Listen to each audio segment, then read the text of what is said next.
ஓம் ஸ்ரீராம ராம ராமேதி ரமே ராமே மனோரமே சகசிரநாம தத்துல்யம் ஸ்ரீராம நாம வராணனே.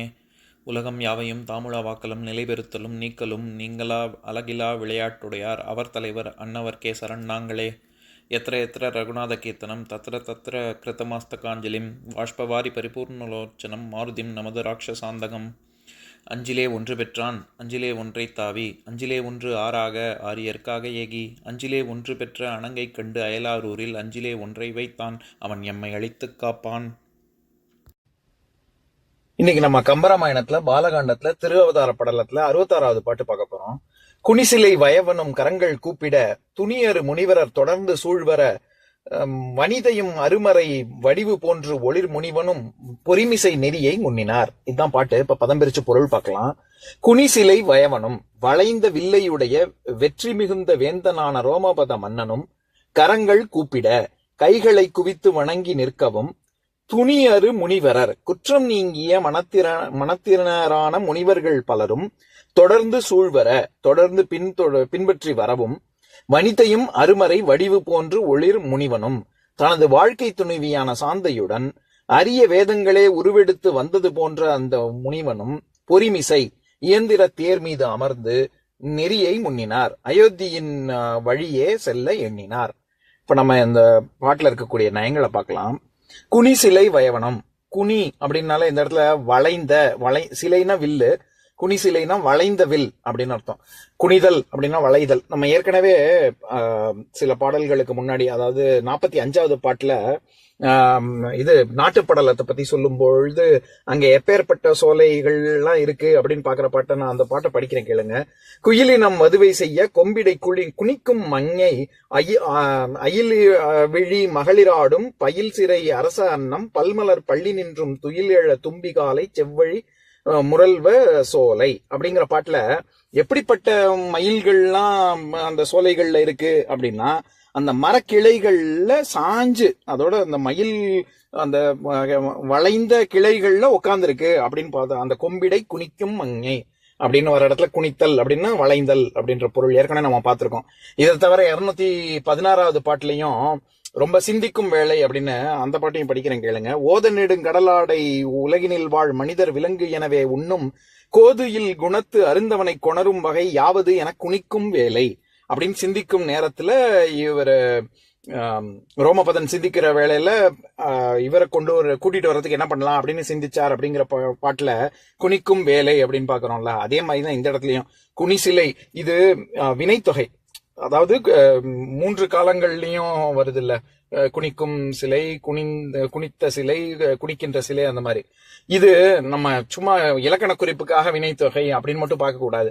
இங்க கம்பருடைய ஒரு கவித்துவத்தை நம்ம பாராட்ட தெரிஞ்சுக்கணும். அதாவது என்னன்னா, சும்மாவாது வினைத்தொகை 3 காலங்களையும் காமிச்சு வரக்கூடியது சும்மா என்ன சொல்றது, ஏதாவது ஒரு வார்த்தை சொல்லணுங்கிறதுக்காக அந்த இடத்துல கம்பர் சொல்லல. அவர் குறிக்கக்கூடிய சொற்கள் எல்லாமே இது வந்து புதுசா, இதுக்கு கம்பருக்கு முன்னாடி குனி சிலை அப்படிங்கிற மாதிரியான ஒரு சொல்லாடெல்லாம் இது வரைக்கும் இருந்தது இல்ல. அவர் வந்து வினைத்தொகையை பயன்படுத்தும் போதும் எப்போதுமே வில் வளைந்து தானே இருக்கும். அது நேத்துக்கும் சரி, இன்னைக்கும் சரி, நாளைக்கும் சரி வளைஞ்சு தானே இருக்கும். அதனால அந்த மாதிரியான பொருள் போடுறதுக்கு அப்படி சொல்றாரு. இந்த இடத்துல குனிசிலை வயவனும், வயவன் அப்படின்னா அது வந்து இந்த ரோமபத மன்னனை தான் குறிக்கும். நம்ம ஏற்கனவே 242வது பாட்டுல நிறைய 2 பாட்டுல இதே மாதிரி வயவேந்தன் அப்படின்னு ரோமபத மன்னன் சொல்லியிருக்காரு. அதாவது மன்னர் பிரான் அகன்றதன் பின் வயவேந்தன் அருமறை நூல் வடிவம் கொண்டது அன்ன முனிவரன் அப்படின்ற பாட்டுல வயம் அப்படின்னா வெற்றி, வசம் அப்படின்னு சொன்னேன்ல, அந்த மாதிரி இந்த இடத்துல வளைந்த வில்லையுடைய வெற்றி மிகுந்த வேந்தனான ரோமபதன் அப்படின்னு அர்த்தம் கொள்ளணும். அதே மாதிரி இங்க குனிசிலை வயவனும் வனிதையும் முனிவனும் அப்படின்னு 3 இடைச்சொல் சொல்றாருல. நான் ஏற்கனவே உண்மை இடைச்சொல் எங்கெல்லாம் வரும் அப்படின்னு சொல்லியிருக்கேன். அதாவது முற்றுமை, மூவேந்தரும் வந்தனர் அப்படின்னா 4வது வேந்தர் ஒருத்தர் இல்ல, சேர சோழ பாண்டியர்கள் மட்டும்தானே. அந்த மாதிரி இழிவு சிறப்பு உண்மை அப்படின்னா நாயும் இந்த சோற்றை திங்காது அப்படின்னா நாய் கூட சாப்பிடாது, வேற யாருமே சாப்பிட மாட்டாங்க அப்படின்னு அங்க இழிவா சொல்றாங்க. அதையே சிறப்பாவும் உயர்வு சிறப்பு உண்மைன்னு இருக்கு. குரங்கும் ஏற முடியாத மரம் அப்படின்னா குரங்கு இது மரம் ஏறுறதுதான் குரங்கோட வேலையே. அப்படிப்பட்ட குரங்கு கூட ஏற முடியாத மரம் அப்படின்னா அங்க அந்த இடத்துல மரத்தை சிறப்பா சொல்றோம்ல, அதனால உயர்வு சிறப்பு உண்மை. இதை தவிர ஐய உண்மை, அதாவது 10,000 8,000 கொடு அப்படின்னா 10 8 கொடு, நீ எவ்வளவு கொடுக்க போறேன்னு எனக்கு தெரியாது, எதுனாலும் கொடு அப்படின்னா அந்த இடத்துல ஒரு ஐயப்பாட்டை குறிக்குது. இதை தவிர எண்ணுமை, நான் சொல்லியிருக்கேன்ல, இட்லியும் தோசையும் சட்னியும் சாப்பிட்டேன் அப்படின்னா அண்ணனும் தம்பியும் வந்தார்கள், இந்த இடத்துல யார் யாரு அப்படின்னு கவுண்ட் பண்றதுக்கு அது எண்ணுமை. இதெல்லாம் தவிர தழுவிய எச்ச உண்மை, எதிரது, அதுவே 2 இது இருக்கு. எதிரது தழுவிய எச்ச உண்மை, இறந்தது தழிய எச்ச உண்மை அப்படின்னா என்ன அர்த்தம்னா, நீயும் போ நானும் வரேன் அப்படின்னு சொல்றோம்னு வச்சுக்கோங்களேன். அந்த இடத்துல நீயும் போ நானும் வரேன்னா யார் முதல்ல போறா? முதல்ல நீ போ, நான் பின்னோடைய வரேன் அப்படிங்கிறது முதல்ல போறது. அது வந்து எதிரில் உள்ள ஆளை பார்த்து சொல்றது இல்லை. இப்ப நீயும் போ அப்படின்னு வர்ற இடத்துல உம்ங்கிற இடைச்சொல் எதிரே உள்ள நானும் அங்க வரப்போறேன் அப்படிங்கறத குறிக்குது இல்ல அடுத்து வர்றது. அதனால அந்த நீயும் போ அப்படின்னு வர்ற வந்து எதிரே இது எதிரது தழிய சௌமை. அதே நீயும் போ நானும் வர்றேன் அப்படின்னு அந்த நானும் வர்றேன் அப்படிங்கிறது ஏற்கனவே ஒருத்தன் போயிட்டான், அது நிகழ்ந்து விட்டது, அதை தொடர்ந்து இது நிகழுது அப்படின்னு குறிக்கிறது இல்ல. அதனால இது வந்து இறந்தது தழிய சௌமை. இது இந்த வித்தியாசம், அதாவது எதிரது எச்ச உண்மைக்கும் இறந்தது தழுவிய எச்ச உண்மைக்கும் உள்ள வித்தியாசம் ஏன் தெரிஞ்சுக்கணும்னா, இப்ப இந்த பாட்டுல எந்த வருஷப்படி கம்பர் சொல்றாரு?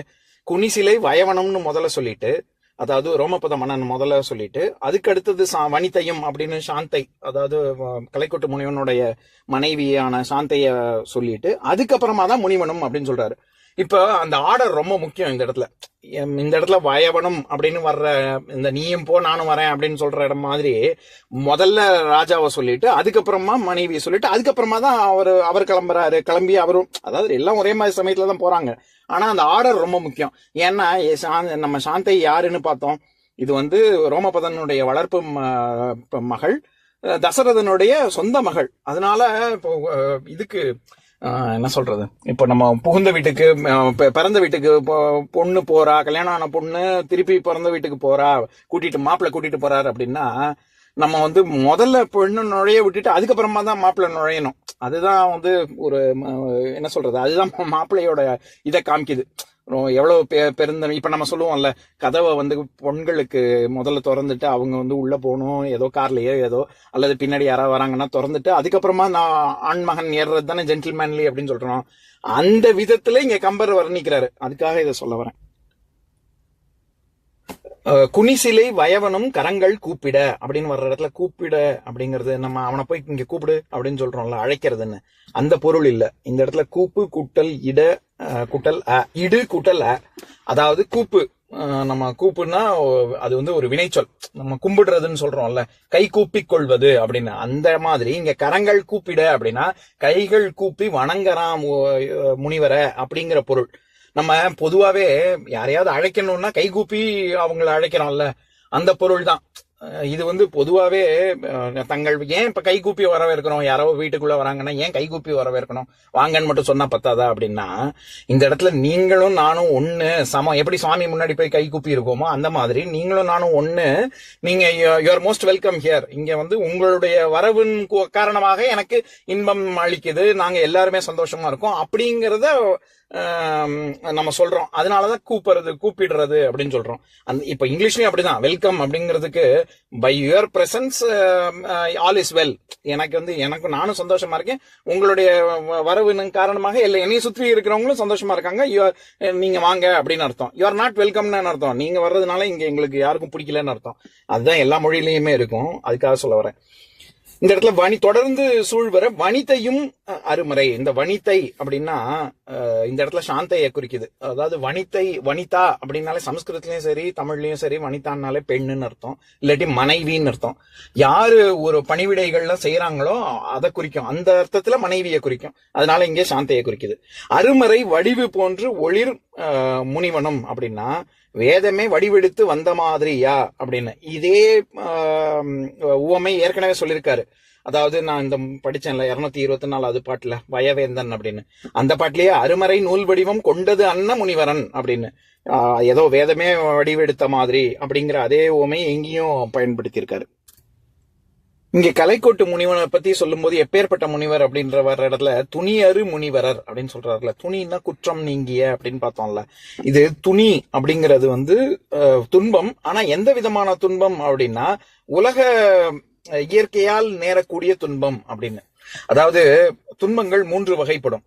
நமக்கு நாமே பண்ணிக்கிற துன்பம், மற்றவங்களால நமக்கு வர்ற துன்பம், தெய்வத்தால நமக்கு வர்ற துன்பம் அப்படின்னு 3ஆ பிரிக்கிறது.